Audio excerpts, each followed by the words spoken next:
Tom Nook, I have terrible news. Mayor Chewy just told me that we're out of a job. What do you mean? Is there nobody in need of a home? We're all in need of a home. Don't you understand, man? There's no new Animal Crossing game. They haven't made a new Animal Crossing game? No! Or maybe. I mean, you'd think they would have told me. After all, I am their best employee. Or was. Well, I build houses pretty quickly. It shouldn't take long to build a new game. How long does it take to make an Animal Crossing game? If we want to see Animal Crossing at E3 this year, we need to know that Nintendo has had enough time to develop a game, or at least develop enough of the game to show us something at E3. In this episode of Is It Time for Animal Crossing Switch, I'm going to break down the development times of each mainline game. I also want to take a look at when each Animal Crossing game was announced and then released. I believe that information will be revealing of how much content Nintendo needs to make an announcement. The hardest development cycle for me to determine was the first Animal Crossing game. The only evidence I could find about the development of the first game was just some post on Quora, and it was questionable at best. The user stated that before the game had an official name, Miyamoto had mentioned that his team was working on a communication game. This communication game was mentioned in 1999. However, I was unable to verify this claim, so I wouldn't even call it evidence. At this point, I remembered that it was people behind Animal Crossing. It wasn't just some gift from above. To find the answers, I went to the person behind the idea of Animal Crossing. Katsuya Eguchi is credited as the mind behind the concept of Animal Crossing. Edge magazine interviewed Eguchi and found that he got inspiration from the game when he first moved to Kyoto to work at Nintendo in 1986.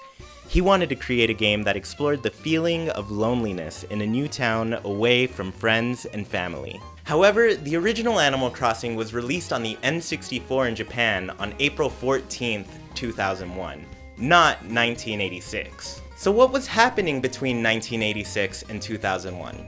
Well, a lot. Katsuya Eguchi was working at Nintendo and worked on many different games before his idea finally came to fruition. Before Animal Crossing, Katsuya Eguchi was working on games such as Super Mario Bros. 3, Star Fox, and Wave Race 64. I want to focus on the games Eguchi was working on right before Animal Crossing. In 1997, Eguchi was credited as the chief designer on Yoshi's Story for N64. In 2000, Eguchi had an advisor role on Mario Artist Talent Maker for the N64 64DD, or the disk drive. It was a failed add-on on the N64, however, this add-on plays a role in the development of Animal Crossing. After Yoshi's Story in 1997, it was clear that Eguchi's focus had finally moved to Animal Crossing.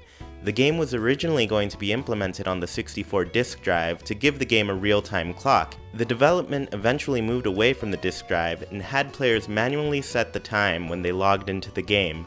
Regardless, between 1997 and 2001, Animal Crossing was produced and distributed. That means the game went under a 4-year development cycle before it was released, but the development was more complicated than this 4-year period. Though the game was released on N64 on April 14, 2001, it didn't make it to the GameCube until December 14, 2001. And even then, production wasn't over, and the game underwent significant changes when released in North America. The game was further developed, adding a lot of dialogue and holidays that are now a staple to the series. These were completed, and the game was released in the States on September 15, 2002. These changes were well received by Nintendo of Japan, and the game was once again released in Japan in 2003 to include all of the extra features as well as a few other quirks. In conclusion, it took the first Animal Crossing game around 5 years to be developed, produced, and released in its final state. Alright, let's talk Wild World. The second title in the Animal Crossing series was first shown at E3 2004. That was only 1 year after the final version of Animal Crossing was released in Japan. There was footage on a Nintendo DS, and the game looked much more like the GameCube version of Animal Crossing. We eventually got a second trailer at E3 2005 that showed off the new cylindrical pin world that has become normal to the series today. After that, the game was released in Japan on November 23, 2005, North America and Australia received the game in December of 2005, and Europe got the game on March 31, 2006. It took Wild World 2 to 3 years to get developed and localized around the world, and Wild World was announced just 1 year after the final iteration of Animal Crossing GameCube was released in Japan.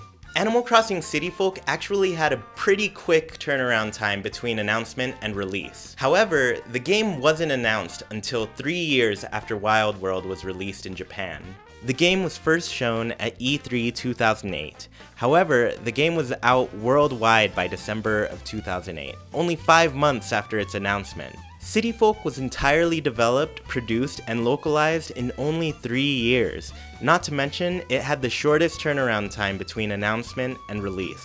Animal Crossing New Leaf was a big change of pace for Nintendo. While the game was first shown in a 7-second clip at E3 2010, just 2 years after the release of City Folk, the game wasn't actually released until the end of 2012 in Japan. It took an additional 7 months to localize the game and get it out in North America, Europe, and Australia. In total, it took nearly 3 years between announcement and release in all regions. This means Animal Crossing New Leaf actually had the longest development time since Animal Crossing on the GameCube. It took them 5 whole years to get the game developed, produced, localized, and distributed to all parts of the world. As I mentioned at the beginning, I wanted to keep this video focused on the mainline games, so we're gonna stop here. And I know I just gave you a bunch of information and that it can all be hard to follow. So this is a part where I summarize all of this information so it's more digestible for you. I'm going to be conservative in my calculations and take the longest times I listed for each category. It took Animal Crossing Population Growing 5 years to be developed, Animal Crossing Wild World 3 years to be developed, Animal Crossing City Folk also 3 years to be developed, and Animal Crossing New Leaf 5 years to be developed. On average, it takes 4 years to make an Animal Crossing game. Wild World was announced 1 year after Population Growing was released. City Folk was announced 3 years after Wild World was released, and New Leaf was announced 2 years after City Folk was released. The average mainline game is announced 2 years after the last mainline game. Finally, it took Wild World 2 years to be released in all regions after its initial announcement. City Folk was released 7 months after its initial announcement, and New Leaf was released 3 years after its initial announcement. It takes an average of 1.86 years for Animal Crossing games to be released after their initial announcement. It is now 2018. And the last mainline Animal Crossing game that we got was New Leaf in 2012/2013. We are well past the average time that it takes to get a new mainline Animal Crossing game. And we have yet to get a single announcement that says that the new mainline game is even coming. Judging by the amount of time that has passed and the time that it takes to make a new game, I have reason to believe that an Animal Crossing announcement is definitely possible at E3 2018. However, there have been some recent releases that can complicate the situation. But you're gonna have to tune in next week for another episode that takes a deep dive into the spin-offs that we have gotten since Animal Crossing New Leaf. Thank you all for watching. Tune in every Friday for a new episode of Is It Time for Animal Crossing Switch? We'll be taking a look at a different aspect of Animal Crossing and why I think it's time for it to get announced. If you want more Animal Crossing content, be sure to check out Haken, an Animal Crossing podcast, my podcast about all things Animal Crossing. New podcasts come out every Tuesday. And if you haven't yet, watch last week's episode of Is It Time for Animal Crossing Switch? Continue this conversation on my Discord. You can find a link in the description below. Be sure to like, comment, share, and subscribe, and I'll see you all next Friday. Bye!